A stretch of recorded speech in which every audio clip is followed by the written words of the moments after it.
I used to think that going missing meant it was over, that someone stepped out of life and never came back. They fell off the map, disappeared from phone signals, gone. But not everyone who goes missing is dead. Some of them stay alive. They just no longer count as part of this world. I know that because I was one of them.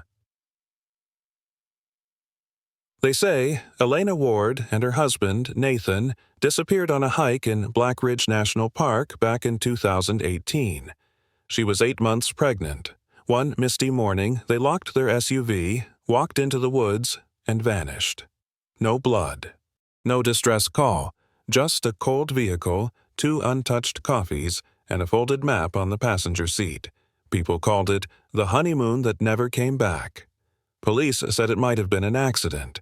His family held a quiet funeral. Only one person didn't believe the story. Vivian, Elena's sister. She searched for 4 years. No guesses, no drama. Just the same question playing on repeat. If they really died, why was only one body ever found? I'd heard the story before.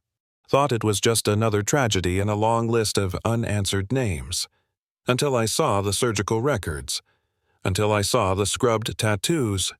And the list of patients who got new livers, new hearts, new kidneys, from somewhere no one wanted to name.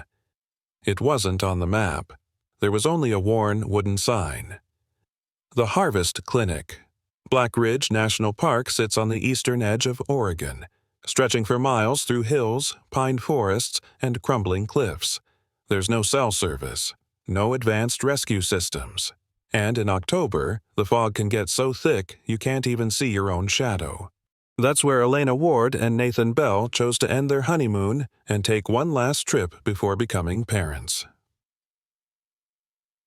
On October 14, 2018, at 7:46 a.m., a traffic cam recorded a silver SUV with California plates exiting Highway 7 and turning onto Forest Road for heading toward Lot Number 3 on the Hollow Crest Trail.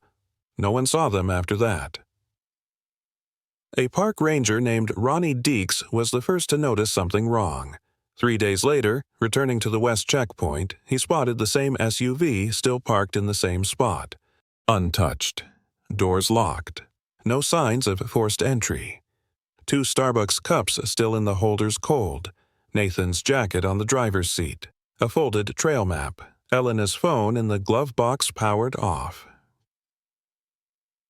Search teams were deployed immediately. Canine units tracked a scent. Elena's was detected along a northern slope extending 300 meters, then vanishing.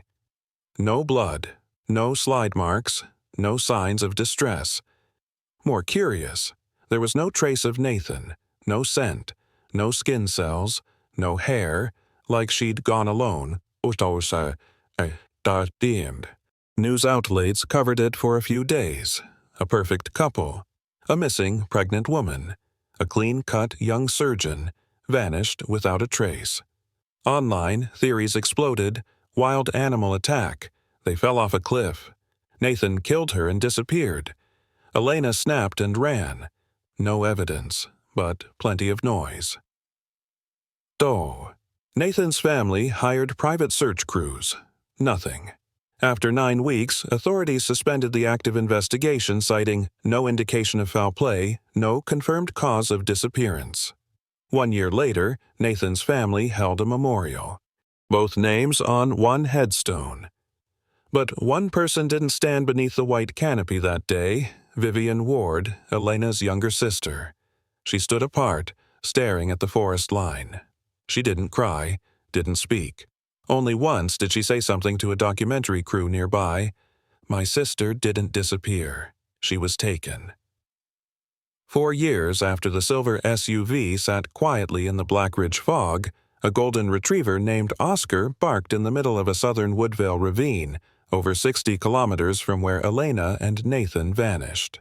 The man walking him, Matt Kane, was a high school PE teacher living a few blocks away. At first, he thought Oscar had seen a squirrel, but the dog wouldn't budge. His gaze fixed on a shallow patch of disturbed soil where something metallic caught the afternoon light. Matt dug. Barely a hand deep, his fingers scraped something cold, smooth, and round. It was a pregnancy medical bracelet. Etched into it, Elena Ward, 34 WW. RH Plus police arrived that same evening. The site was sealed. After nearly 8 hours of digging, they uncovered a female corpse, crudely buried, shallow, with no coffin, no stones, just loose dirt. The body was badly decomposed, but the distended shape of the abdomen still hinted at pregnancy. DNA confirmation took less than 3 days. It was Elena, no question. The media storm returned. Forgotten names resurfaced. Missing wife found. New break in the Blackridge disappearance. Elena Ward, rest in peace. The press romanticized her as a young mother lost in the woods. Police were more cautious, suggesting Elena may have been killed and moved post-mortem, but it was the autopsy that changed everything. Elena did not die from a fall. No broken bones, no animal attack, no signs of restraint or struggle, but there were 2 details that made the coroner pause. First, a precise surgical incision in the lower abdomen, exactly where a C-section would be. Second, the entire uterus and the fetus were missing. No stitching, no sutures, just closed skin, sliced clean, professionally. The kind of incision made by someone who's done it before, a surgeon. Vivian was the first to ask, if someone surgically removed the baby, is it possible my sister was still alive when it happened? The room froze. After the body was found, the police reopened the file. Nathan was still gone. No credit cards used, no online activity. Nothing to prove he was alive, but now nothing to prove he was dead either. The silence around the name Nathan Bell began to feel stranger than ever. For 4 years, they said Elena was the one who disappeared. Now, people started asking, was it actually Nathan who truly vanished? Elena's funeral was held at the end of June, on a day with no sun, no rain, and no wind, the kind of weather that leaves no one with anything to blame. There was no coffin. Her ashes were placed in a white ceramic urn. Most of the people in attendance were from the Bell family Nathan's side, along with a few old colleagues from the hospital. No one mentioned Nathan. Not a single photo of him stood near the urn. Vivian stood silently in a black dress holding a framed picture of her sister. No flowers, no music. Just grass, dirt, and a silence that stretched like a verdict no one dared to read aloud. When everyone had left, she stayed, alone. In her hand was the only thing not included in the coroner's file, Elena's medical bracelet.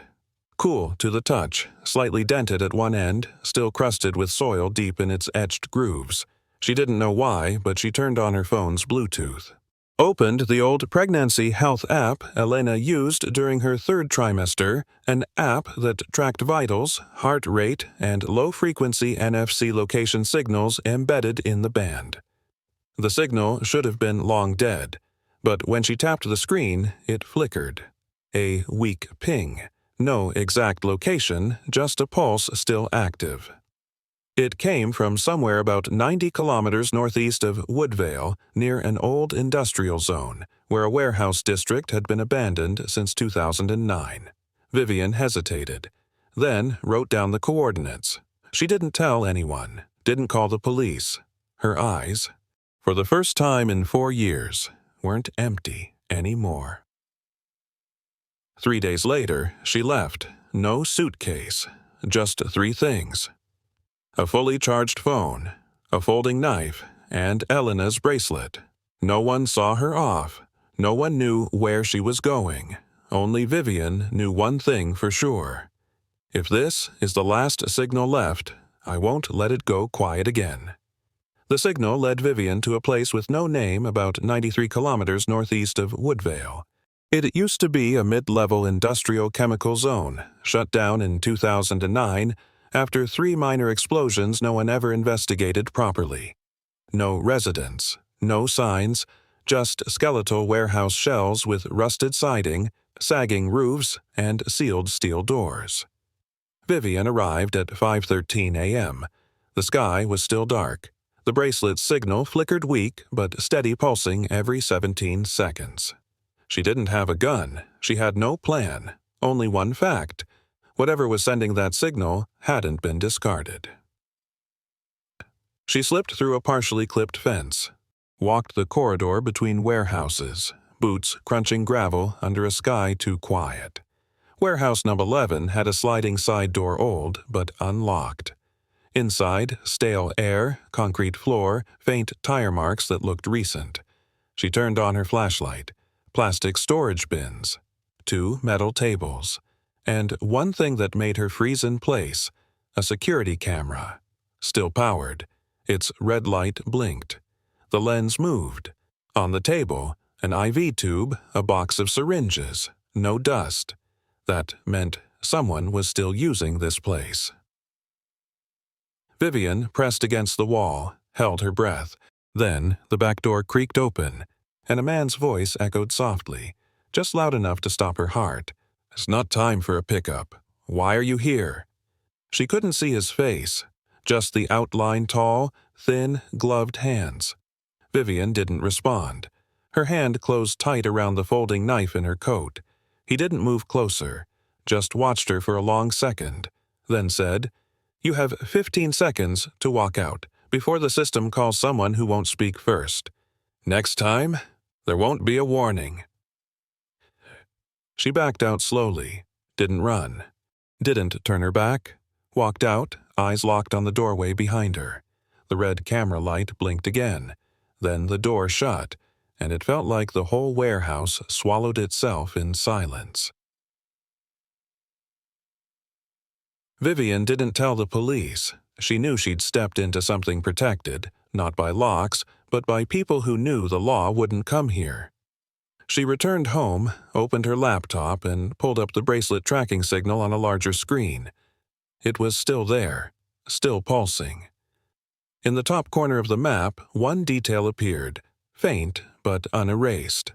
Property of HVC Medical Transport Division. Closed 2011. Vivian stared at it for a long time. She didn't know what HVC was, but the feeling inside her gut said no one else was going to follow this. So she had to. Vivian returned to warehouse number 11 on a moonless night.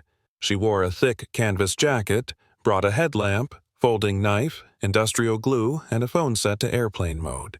She didn't want to be tracked, didn't want anyone to know she was here, and this time she didn't come to look. She came to stay. The door was still unlocked. Inside, cold. Dustless. Still the atmosphere of a place in use, but never meant for outsiders. Vivian opened the plastic bins one by one. Most were empty. Only one held a silver vacuum-sealed bag. Inside, medical profile sheets. No real names, just codes: A12, B03, C17. Next to each, height, weight, blood type, liver compatibility, and the date marked harvested, sound. She stopped reading. A soft electronic beep echoed from the back of the room. She turned and spotted a small steel door, about shoulder height, fitted with a sensor. Etched into the metal, authorized entry only. But more chilling was the voice coming from behind it. "Please remain calm. You will be hydrated again at 600. A recorded voice, looping, for someone inside to hear. Vivian froze. Her fingers tightened around Elena's bracelet. She didn't know where the strength came from, but she glued the sensor, forced the door open with a sharp pull. It clicked. Behind it, a narrow iron staircase leading downward. Fluorescent light hummed from below. She descended slowly, her flashlight trembling with each breath. The basement was a long hallway lined with glass-paneled rooms, each containing a single person. The first was a bald man, lying motionless under an IV drip, skin stretched tight over bones. The second, a teenage girl, her tattoo scrubbed off her wrist, staring blankly at the ceiling. The third. Vivian didn't look too long. Each room had a camera, a drip system, a code number on the door.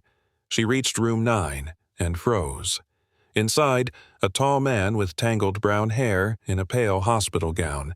His wrist was cuffed to the bed rail, fresh stitches on his cheek, eyes closed, but breathing, alive. Vivian pressed her hand to the glass and whispered, "Nathan." Vivian stood frozen, hand pressed to the glass, her pulse pounding so loudly she couldn't hear anything else. Nathan, the man she thought had died with Elena, was lying right in front of her, thinner, paler, but alive. She started to knock, but before she could move, a voice came over the ceiling speaker. Subject C09. Sedation in 10 seconds. Repeat, sedation in 10 seconds. A faint mist began to leak from a vent in the corner of Nathan's room. Vivian pounded on the glass. She shouted, knowing he couldn't hear her. Nathan stirred, his eyes fluttering open for just a moment. He didn't recognize her. Then his eyelids dropped again, like he'd been through this before. She reached for her phone, trying to record what she saw, but the screen flashed in red. Signal jammed. No recording allowed. They had cut the signal without her noticing. Everything inside this place was locked under one system. Vivian stepped back.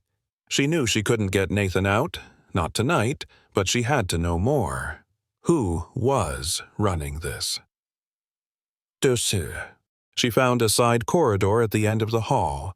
A spiral staircase led upward, and what she found above felt nothing, like a warehouse. Clean white walls, LED lights, directional signs for tech rooms, storage units, and data management. No guards, just a door, slightly ajar. Inside, 2 central monitors, a tall black server tower, and several labeled drives. She had no time to hack anything. But there was something else. A stack of freshly printed documents in the printer tray still warm. She picked them up. The first page read, Patient Catalog, Phase 4 Holders. Classification, Long-Term Asset Harvest. The first name on the list, Nathan Bell. Blood type, O. Profession, surgeon, status, compliant, last extraction, liver segment B, 14 months ago. Next scheduled, kidney, partial left, pending. Vivian went cold. They weren't just removing organs, they were keeping valuable individuals alive, monitoring them, cutting them in parts like renewable human assets. Below Nathan's file were around 60 more names, each marked not as patients but as suppliers. She snapped photos using her wristwatch camera, the only device still working, grabbed the documents, and backed out. Before she left the basement, she looked one last time through the glass. Nathan lay still, cuffed, forgotten. Vivian didn't cry. There was only one thought echoing in her head. No one's coming to save him, so I have to learn how to become a surgeon myself. Nathan woke up in a room made of light. No windows, no sound. His wrist was cuffed to the bed frame. His throat burned. His stomach felt hollow like something had been scooped out. He no longer asked questions, no longer screamed. It had been 3 years, maybe 4. No one ever answered. Only the speakers did, announcing hydration time, sedation, and his next clinical reassignment. The first time they gave him a choice, it wasn't with words. They brought in a restrained patient, eyes open, only partially sedated, and placed a scalpel in Nathan's hand. They stood behind glass. The choice was clear. Cut, or you'll be next. Nathan made the incision. His hands shook so violently he nearly severed the hepatic artery. He lived. The nurse didn't. From then on, they kept him alive because he was useful. He was a laparoscopic surgeon. Precise, efficient, low trauma, high yield. They called him Unit C09. No name, no schedule, just a designation. 1 procedure a month. Sometimes a liver lobe, sometimes a cornea, sometimes a slice of left lung. No one asked how he felt, only about efficiency. Then came the day he realized something far worse. He was no longer a prisoner. He was part of the system, not forced, just too exhausted to resist. Nare. Until today. When he opened his eyes again, something was different. The door was slightly ajar. There was light outside. A piece of paper had been slipped beneath it. One line. I saw you. I'll come back. V. Hours later, the system summoned him to surgery. No observers, no one behind the glass, just a child, maybe 10 strapped down, pulse racing, eyes wide with terror. Nathan looked at the scalpel, at the child, at the camera, and lowered his hand. He stepped away from the table, pulled the IV from the bag, tore off the gauze, dropped them on the floor, then looked straight into the lens. Didn't speak, but declared war. For the first time in 4 years, he chose not to save a life, and not to take one either. He chose to break the part they wrote for him. Somewhere in the system, red lights blinked. The door locked. Emergency alerts triggered, but he didn't move. He stood there, in the same fluorescent hell he once believed was a morgue, now becoming the place where he finally started to live again.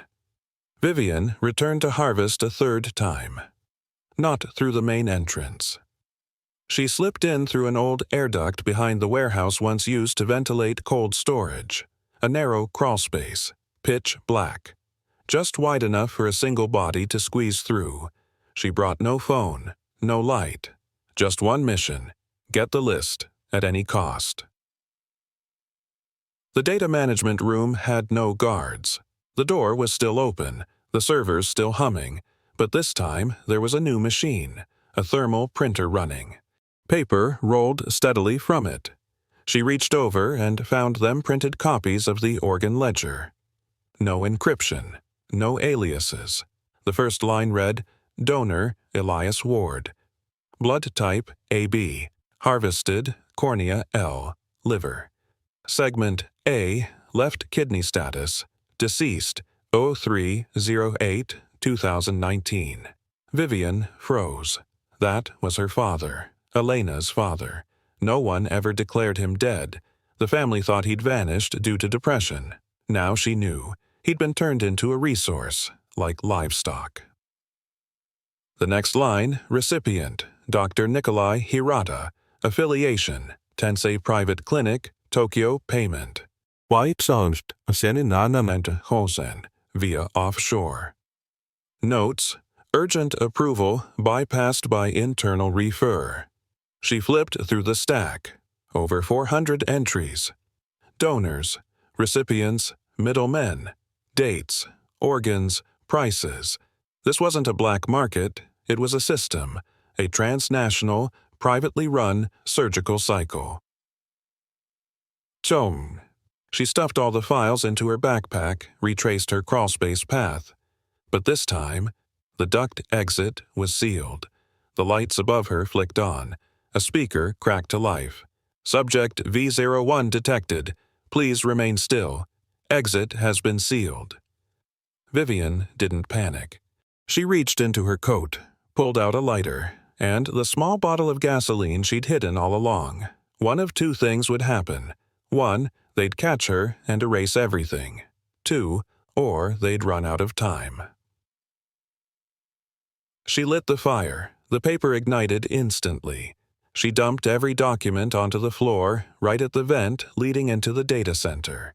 Flames roared. Alarms blared. Steel doors slammed. But heat had already breached the insulation. Before she lost consciousness from the smoke, she tucked one file into her coat and pressed a button on her watch. It sent a signal. Location data. To one recipient only, Nathan Bell. The signal from Vivian's watch appeared on the medical wing display. Nathan was still confined in a holding room for non-compliance. The screen blinked. Emergency data transfer, V01. Active location, central server room, warehouse 11. He stared at the screen, chest pounding like hammers to ribs. No one had told him Vivian was alive. No one had told him anything. Now he knew. She made it inside, and she was in danger. When the system triggered its Level 1 fire alert, the underground facility exploded into chaos. Staff ran like ants from a kicked mound. Nathan took his chance. He ripped out the IV, grabbed a sliver of sharpened metal he'd hidden beneath the operating table. No one noticed.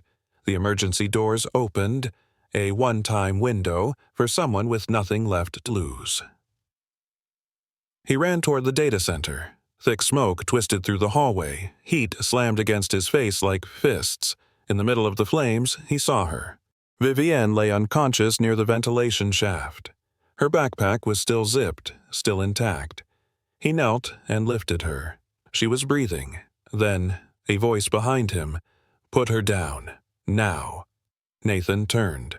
A man in a white coat stood there, holding a gun. No mask, no name tag, just a face from a memory. Dr. Emmerich, his former supervisor at the university hospital. Nathan stared. He laid Vivian down gently, then reached for the shard of metal in his coat. "You're not a doctor anymore," Emmerich said. "You're one of us now. She's not a long-term asset. But you are." Nathan smiled. Cold. Small. "No, doctor, I'm the exit wound." Then he lunged. In a flash, the blade cut Emmerich's wrist. The gun dropped. Nathan grabbed it. No hesitation. One shot. Straight to the chest. Emmerich collapsed like every nameless body he'd once watched bleed out. Nathan scooped Vivian into his arms. Ran. Didn't look back. The fire alarms screamed. A chorus of every organ stripped, every pulse stolen, every ghost locked in a room with no name. Nathan knew. Not everyone survived, but he did. She did. And now, so did the truth. 2 weeks after the fire. Nathan and Vivian sat in a small wooden cabin in northern Canada, a place with no internet, no phone signal, no one asking who they were. Vivian still didn't speak much. The burns on her shoulders were fading, but the wounds behind her eyes weren't. Nathan woke every night at 3 a.m. Not from nightmares, but because no one was giving orders anymore. The silence made him unsure if he'd truly survived. The backpack still remained. Inside, the only surviving copy of the Oregon Ledger, which Vivian had encrypted and sent to 7 independent journalists in 4 countries before they ran. All of them received it. None had published. "They're scared," Vivian whispered her first words in days. "This truth doesn't serve anyone." Nathan nodded. He understood. He'd operated on some of the people listed in that file, people who were saved by someone else's pain. "Do you think we're good people?" he asked. Vivian looked out the window. Snow had started falling. "I'm not sure I believe in good people anymore," she said. "There's just the ones who live and the ones who don't." They sat in silence. No music, no ending. Just Vivian's hand resting over Nathan's as both of them stared out into the snow, that one untouched thing no one could take from them. A few weeks later, the first article appeared on an anonymous blog. Title: "The Harvest Clinic, How They Cut the World Apart." No byline, no arrests. But everyone knew. Someday, someone would knock on the cabin door. To kill them, or to ask what they remembered. But until then, 2 people who had once been cuffed, once called inventory, once trained to believe their bodies no longer belonged to them, were still here. Not heroes, not victims, just survivors.